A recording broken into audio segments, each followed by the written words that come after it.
Good morning. Welcome to IG's early morning call. It's the 31st of January. Let's take a look at the headlines as we wait the start of today's European session, which is looking as though it could well start the day on the way down, despite the fact that the IMF has upped its 2023 global growth forecast. The biggest decline is likely to be in the UK. We're seeing a recession likely, but 50% of the growth this year is likely to come through from a combined Chinese-Indian move. All this comes as we see the US dollar on track for a fourth monthly loss. But in the last 4 days, we've seen a turnaround. The dollar has had its strongest 4-day run since October last year. Meanwhile, watching earnings. Big numbers out this morning before the bell. ExxonMobil, Pfizer, but Advanced Micro Devices after the bell this evening. We've also got the likes of McDonald's as well coming through with numbers in amongst those all-session stocks trading on the IG platform. Take a look at volatility, continuing to climb away from the recent near one-year lows more than one-year lows we've seen in the volatility over the last few days or so. Second day in a row of gains, and this is manifesting itself as an expected loss at the start of the day's trade across the European markets. FTSE 100 yesterday was one of the better performers. It's one of the few markets in Europe that was up as we saw the markets benefiting from that move into defensives. Today we're on the way down at 77.58. It's not really a trend, I don't think, in place, despite the fact that you can see the MACD here pointing on the way down, indicating momentum is beginning to pick up on the downside. I'd be more interested in a trade down below this area down here at around about the 7,500 to really then take an aggressive shorter position on the FTSE 100. Let's look at what's happening across the German and French markets. Same sort of price action on the way down at the start of today's trade, looking for a weaker start at 15,075. The French markets on the continental market moves that we've seen over the last few days has been one of the stronger markets, holding up broadly speaking, but nonetheless we've got a drop at the start penciled in at the beginning of today's trade, despite the fact we've just seen better than expected GDP coming through for the fourth quarter with a rise of 0.1%. Overnight in Asia, a quick snapshot of what's been happening overnight. The Nikkei 225 down. Hang Seng Stock Index once again stealing the headlines with a drop of almost 1% on the session so far today. ASX 200 also on the day way down, but by a slimmer margin. US markets looking like this at the close of last night's session. We're down across the board, across the major markets, and you can see techs being most heavily felt with that drop. S&P 500, just looking at the 24-hour markets, we've got a small green candle beginning of today's session after those big losses that we saw in the S&P 500 yesterday. And this is the tech-heavy NASDAQ pulling back after that total retracement down to the 11,884 level, the area we found it so difficult to breach when we were on the way up back on the 23rd and 24th of January. So that's an interesting level of support to watch for in the US. All this comes as the IMF has raised its 2023 global growth forecast to 2.9% from a previous estimate of 2.7% we saw back in October. It still remains below the 3.4% global growth recorded in 2022. Now, the IMF revised its expectations after observing what it says was a surprisingly resilient demand in the United States and Europe, an easing of energy costs, and the reopening of the Chinese economy. For 2024, the IMF said global growth would accelerate slightly to 3.1%, but that's lower than the 3.2% we saw in the October forecast. If we look at different regions around the world, the IMF now expects US GDP growth of 1.4%, up from 1% predicted in October, and following a 2% growth in 2022. So all these numbers are less than we saw in 2022, despite the fact that we've got this growth coming through. Also, upwardly revised Eurozone GDP growth is now forecast at 0.7% for 2023 against the previous estimate of 0.5% and following a 3.5% growth last year. UK is the only major advanced economy in the IMF within the Western economies, predicting to be in recession this year with a 0.6% drop in GDP overall. It's by no means as bad as many had feared, but it certainly seems that the UK is the worst performer expected this year. As for China, the IMF revised its growth outlook for higher numbers in 2023 to 5.2% from 4.4% in October. At the same time, India's outlook remains robust with unchanged forecasts of 6.1% growth in 2023. The two economies will supply over 50% of global growth in 2023. Talking about China, steering away from the IMF, economic activity in China bounced back in January, according to the NBS survey out today. The official manufacturing PMI rising to 50.1 from 47 in December. The 50-point mark separates contraction from growth, so that's a positive number. Economists anticipating a rise, but only to 49.7, so that's better than expected. Non-manufacturing increased to 54.4, a substantial jump from 41.6 recorded in December. This marks an end to contraction that started back in September 2022 and is as a result of what's been happening in the opening up of the Chinese economy. Meanwhile, after 11 straight sales dropped by 3.9% in December, month on month, the index's largest drop in more than 2 years, suggesting that the rate hikes so far are working as intended. That is to try and cool the economy. Economists had forecast a drop of 0.3%. November's result, driven by Black Friday sales, was revised up to 1.7% increase from an initially reported gain of 1.4%. Before we move on, I want to show you what's happening with the Australian dollar. The Aussie dollar is down against a whole basket of currencies.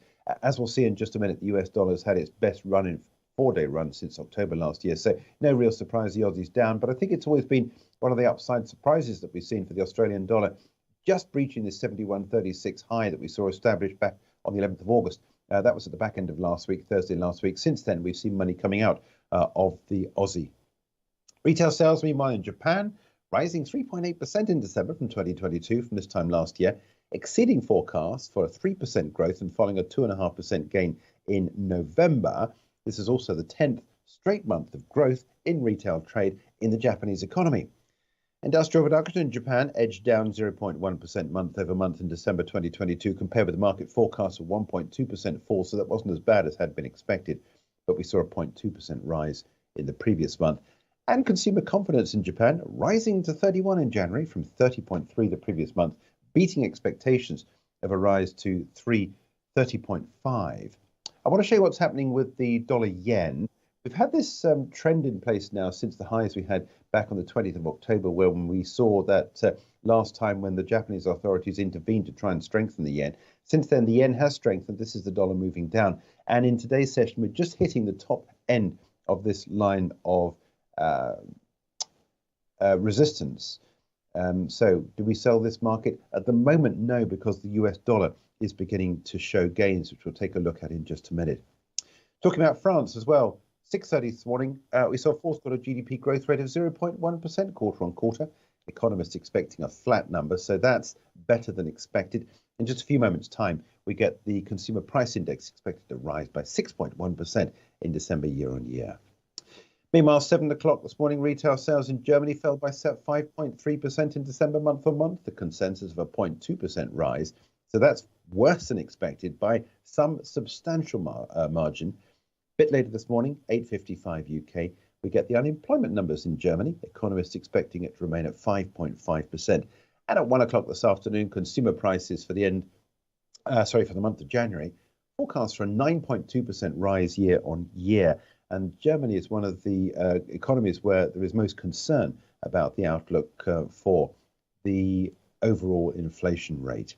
Also at 10 o'clock this morning, we get Eurozone fourth quarter growth numbers. Economists expecting the euro area's economy to contract by 0.1% quarter on quarter, but that's slightly better than expected result coming through from France. Could we see that come through with a risk potentially on the upside to that expectation? Meanwhile, at 2 o'clock this afternoon, we get the S&P Case-Shiller home prices in the US expected to increase by 6.8% in November year on year. 2:45 p.m. Chicago PMI forecast to rise to 45.1 in January from 44 the previous month. And at 3 o'clock this afternoon, the Consumer Board consumer confidence out in the States expected to rise to 109 in January from 108.4 in the month in December. Let's take a look at what's happening in the currency markets, because for me, the news is in the long term, is this drop that we've seen in the dollar, set for its fourth straight monthly loss in January. It's all down to central banks' expectations. Euro-dollar trade is an interesting trade, which we'll take a look at in just a minute. Before we take a look at that, I want to show you this 4 green candles we got here. Now, this is the longest positive streak that we have seen for the US dollar since this period back here. Let me just quickly draw that for you, just to highlight this area here, which was back in October last year. That's the last time that we saw a run of, in fact, that was 5 days of green candles.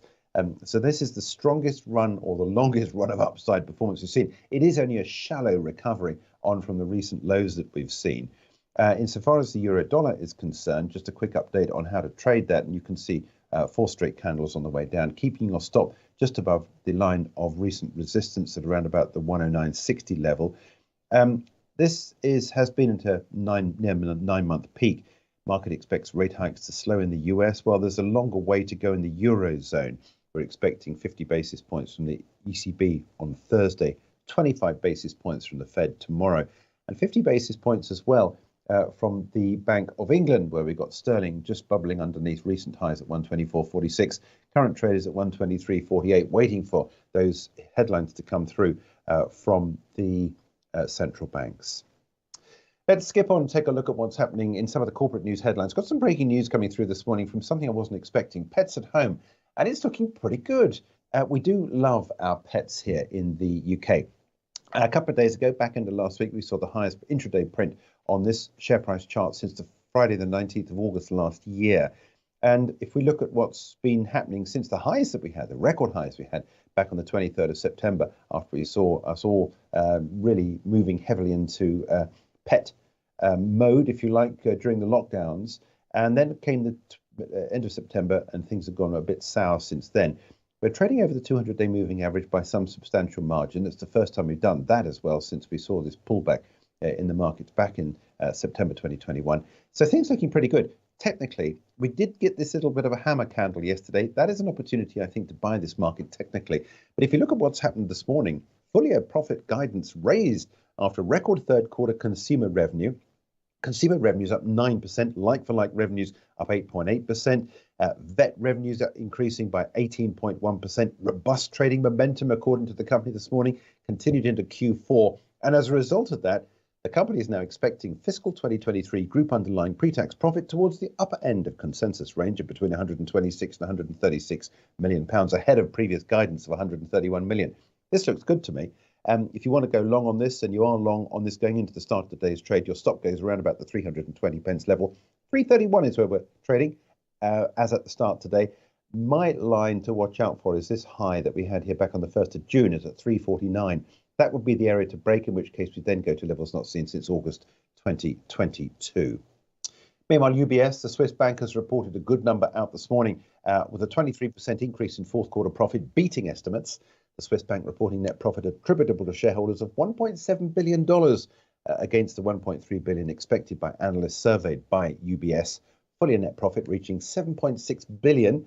We've been looking for $7.3 billion. So all looking pretty good at UBS this morning. We're up against some interesting line of resistance at 1989. We saw a gain yesterday of 0.44%. It's been a really good run recently. How much of this is already building in this sort of result? We'll have to see. But I'm in the money on this in terms of where we're going. I say in the money. What I mean is I'm looking at it going along on this with a view to taking this line of invested price action up to levels not seen since December 2015. That would be the break of this 1989. And that's where my money is going. I'm going to, after the show, I'm going to put a stop just below the 1900 level, 1920 odds. In fact, I'll put a stop at around about this sort of area down here with a view to taking it above the 1989. That's not a trade recommendation. It's my positioning on this and then taking that up to levels not seen since August 2015. Now, one of the busiest days so far in the US corporate calendar. Let's start off with Pfizer. Most of these stocks trade all sessions on the IG platform. Analysts expecting earnings of $1.07 per share on revenues of $24.61 billion.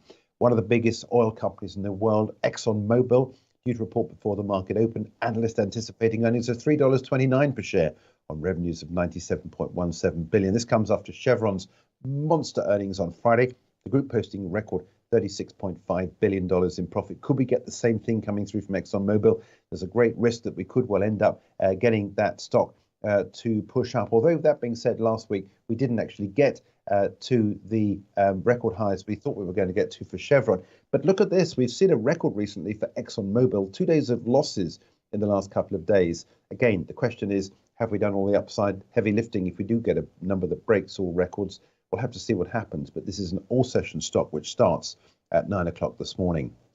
General Motors, Q4 expectations, earnings per share of $1.68 on revenues of $40.04 billion. Another all-session stock. as is Caterpillar, the specialist mining heavy, heavy lifting and heavy duty earth moving equipment manufacturer. Caterpillar fourth quarter expectations at $4.02 a share, revenues of 15.82 billion. After the market closes tonight, Advanced Micro Devices on Q4, earnings per share 67 cents on revenues of 5.52 billion. Another one of these companies trades all sessions on the IG platform, and you can trade that after the bell this evening.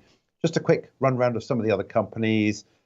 Mackie D's before the market opens this morning, another all-session stock. UPS as well before the market opens. And after the market closes tonight, Snap, another all-session stock on the IG platform. For me, Snap is always underperforming when it comes through with earnings. If you look at the share price chart, you can see all the biggest downside candles that come and the quarterly reporting. Earnings per share, negative 11 cents. We're looking for a loss there. Revenues of 1.31 billion. So that's a look at where we are in terms of some of the moves in the markets. I want to show you a couple more charts just to quickly talk about what's happening in other areas of the market. 2-week lows now for the price of oil coming through with a new lower low today at 84.38. If you're short on this, your stop goes around about the $88 with a view to taking this lower. We've got some support just below where we are. This is Brent. The support coming through at 83.30. It's about $1 below where we are. That's the 50-period moving average. It's not a massive support level. But then you've got the markets. If you're looking for, we've seen recent higher highs. So what do we do with this? Well, let's take a Fibonacci from that low point there to work out where the next line of support is. Currently trading 84.39. Next line of support kicks in at 61.8%, retracement at 82.04, which were the levels we last saw then at the 11th of January. So that's the area of support to watch out for. Look at this MACD. In fact, look at a lot of these charts, actually. I haven't really spoken about this. The MACD is turning over, and you can see this in many of the equity markets as well. When the blue line goes below the red dotted line, that means momentum is picking up on the downside, and I think that, for me, is a really interesting indicator. A quick update on spot gold. Remember, I was talking about the fourth day in a row of gains to the dollar, fourth day in a row of losses for the gold price, away from that 20.7% rise that we'd seen from the lows we had back on the 28th of September. So formally a bull market, looking like a little bit of air has been taken out of those tires recently. MACD is turning lower there. Just on the other areas of the market, in the last couple of days, the MACD has turned below here as well for copper.